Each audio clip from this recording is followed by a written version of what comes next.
Hi guys, it's Dee and welcome to Dee's Yard. So today I want to share with you the process I take from going from a blank space to a flower bed. From planning to planting, I like to break this project down into steps or stages because I don't know if you were anything like me, but sometimes creating a new area from scratch can be very overwhelming. A lot of the time, I do not know what I want the end product to look like, which I think is totally normal. Most of the time, I just go with the flow and start the project. Usually once I get it going, it generally starts coming together. And it won't be perfect, I am not expecting it to be, but that is the beauty of gardening. You can change what you want, move plants that don't work out, nothing has to be permanent.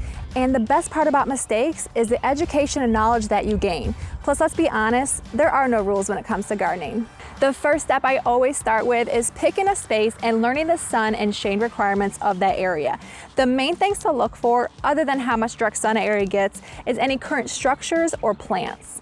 Now I have 2 trees on the outskirts and a fence that borders my backyard. Eventually, I will be replacing all the wired fencing with wood fence so it's all uniform, but for now, I'm going to be focusing on planting this area in front of the fence and adding in more height. I won't be tackling either side of this new flower bed in this project, and that's the other thing. Don't feel like you must do everything at once. I like to address one area in my yard at a time. For example, beginning of last year, I focused on the bed around my back porch. Midsummer, I worked on the area around my garden shed, and early fall, I created a woodland garden by my koi pond, and that just helps my brain stay organized and not overwhelmed. I just work on one project at a time, take an area this size or smaller, work on it, get it done, and then I move on. But before we go any further, I really need to give this fence some TLC. It needs to be repaired, power washed, restained, and painted.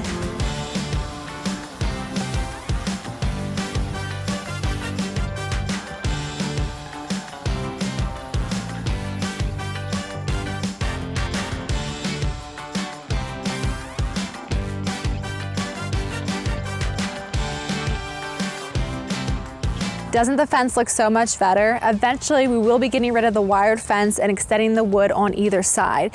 But now that I've selected location and assessed the area, it is now time to create the borders for the flower bed. You can use either spray paint or hose to help with this. I prefer a natural wavy border.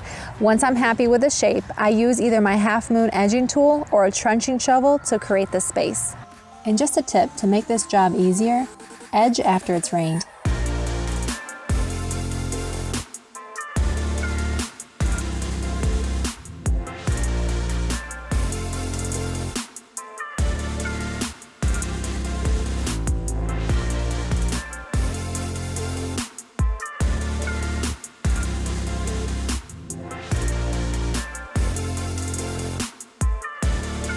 If you have enough time, I recommend the no-dig method. To prepare your flower bed, cover the weeds and grass with cardboard and a layer of compost, and then mulch. Do this in the fall for a spring planting, or prepare the site now and it will be ready for planting in the fall. The ground is currently too wet to till, but I'm going to show you 2 different methods to prepare the garden. The first one is just to remove the grass and weeds. The pros of this method is it permits immediate planting and avoids the use of chemicals and power tools. The cons are it is very labor intensive and it removes organic matter. This is back-breaking work and it is not my favorite task. I recommend and prefer to use the smother or sheet mulching method. Lay cardboard or newspaper over the grass as it is a better alternative. This is by far the easiest way to remove grass, and it leaves the original organic matter in place, which does not disrupt the soil structure. And don't worry, you won't see any sign of cardboard once we are finished mulching. Now it's time to start picking out some plants that will do great in this area. During this winter, I did a lot of dreaming and planning online, and one nice feature on fastgrowingtrees.com is the wish list. I can browse and save plants that I'm interested in, and as much as I love going to a garden center, let's be honest, they just don't have a selection during the winter, and it seems I can never get enough information or have enough time to plan a garden while I'm there. Plus, let's be honest, there's nothing like having plants delivered right to your door. So let me show you what I'm thinking. Here's the new garden area that I just created. Just imagine that the border was rounded out. Here's my back fence that I just repaired, and the area that I'm planting has a natural backspace from the fence structure. So I want to plant in layers. The goal is to start taller and work my way down to shorter plants. I also want to bring some more height to this area, so I'm going to start with a Jane Magnolia. The Jane Magnolia blooms a couple weeks later than the early blooming magnolias like the Star Magnolia, which means you don't have to worry about bud damage. It has a gorgeous tulip-shaped flowers that arrive prior to the foliage and hang around for about a month or so. On the one corner of the fence, I'm thinking of a Moonglow Juniper. This juniper has exceptionally showy silver to blue foliage on a broad puramental form. This tough plant has a dense, compact branching habit that resists grazing by deer. The last plant I'm adding on the back row is a Miss Kim Lilac. This is an upright, compact Korean lilac that produces clusters of very fragrant lavender-purple panicle-shaped blooms in the spring until summer. This is one of the few lilacs that do great in the South because it's quite resistant to powdery mildew.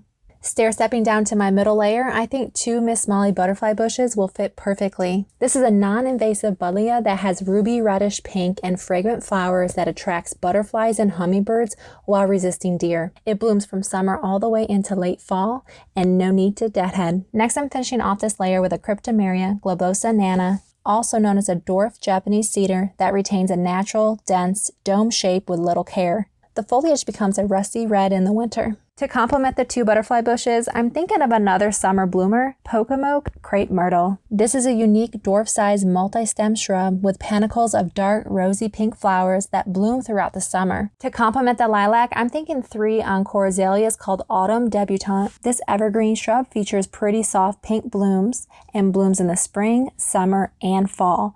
This is truly a 4-season plant. Then to finish off the look, 3 sun-loving Bobo hydrangeas will be perfect for this area. This is a dwarf panicle hydrangea which has strong stems, so no flopping.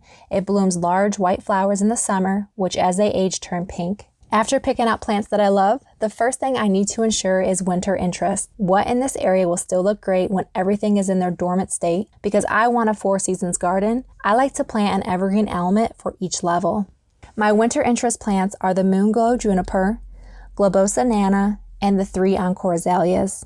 The main spring bloomers are the Jane Magnolia, Miss Kim Lilac, and the 3 Autumn Debutante. For the summer and fall bloomers, we have the 2 Miss Molly butterfly bushes, the Pocomoke crepe myrtle, Bobo hydrangeas, and also the encore azaleas. I always like to place the plants out, measure for spacing when needed, and stand back to ensure everything is where I like before I start digging.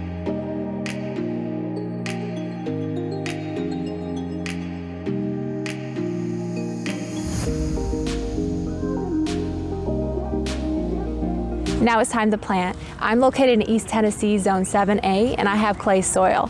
The easiest way for me to dig in my native soil is using a trenching shovel. For each plant, I dig a hole 2 to 3 times the width of the root ball, but no deeper than the root ball height.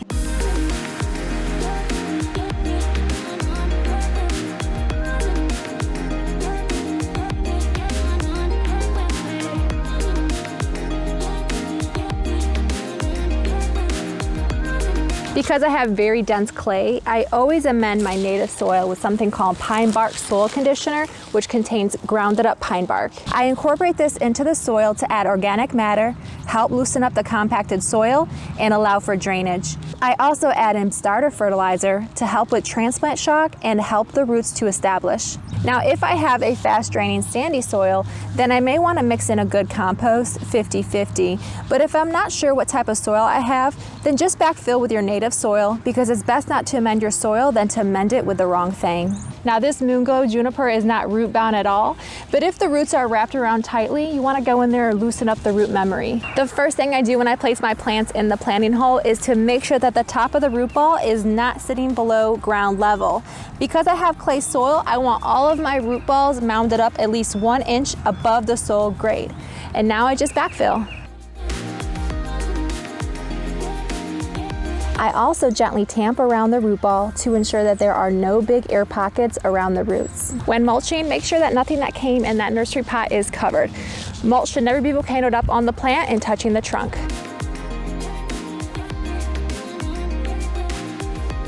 When watering, make sure to water the entire area, not just the root ball.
You guys, I love the way that this area turned out, and I can't wait to plant some annuals in around the border and in some of the empty spaces just to fill in the area until the shrubs mature.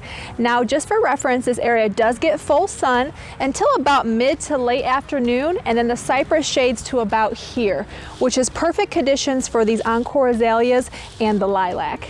Although the Miss Kim Lilac is quite small right now, it matures around the 6 to 8 foot tall and wide range, so I left it plenty of space to grow into. It is completely budded up and will be in bloom very soon. But what I think I am most excited about is adding this Jane Magnolia into the landscape. I love the fact that I won't have to worry about bud damage because it doesn't bloom until April or May compared to the other early blooming magnolias. Jane also tends to rebloom throughout the summer, making an excellent tree for smaller yards and landscapes reaching only 10 to 15 feet in height and 5 to 10 feet in width. And how awesome is this Moonglow Juniper? I am very excited to have this silver blue evergreen. It's low maintenance, deer resistant, and can fit in smaller areas. It gets about 10 to 15 feet tall and 4 to 6 feet wide. And then I have 2 Miss Molly butterfly bushes by Proven Winners that bloom this gorgeous reddish pink blooms that attract all the pollinators. They will both fill this area in beautifully, growing 4 to 5 feet tall and wide. And you guys, how fun is this Cryptomeria globosa nana or dwarf Japanese cedar? The foliage is so inviting and makes you want to touch it, and it doesn't bite back like some evergreens do. This is such a low maintenance plant that can reach up to 4 to 6 feet tall and 5 to 6 feet wide, but can be easily maintained at a compact structure. This one still has a little bit of its red winter color left. The Pocomo crepe myrtle isn't much to look at right now because it's still in its dormant stage, but this is such a unique dwarf-sized crepe myrtle that maintains a spherical form and will complement the Miss Molly blooms with its own rosy pink flowers come summertime. It stays compact around 3 to 5 feet tall and wide. When it comes to encore azaleas, you really can't ask for more out of this 4-season plant. Autumn debutante blooms a pretty soft pink bloom during the spring, summer, and fall, all while remaining an evergreen. They'll reach around 4 feet tall and wide. And for the front 3 shrubs, I settled on 3 Bobo hydrangeas from Proven Winners. Like the crepe myrtle, they have yet to leaf out, but will very soon. This is a dwarf pentacle hydrangea with very strong stems that can fit in any landscape, averaging around 2 to 3 feet tall and 3 to 4 feet wide. I cannot wait for their beautiful white blooms this summer. Thank you guys so much for watching. I hope this video about how I go about planning and planting a new area has helped and inspired you. I'll see you guys in the next one. Bye.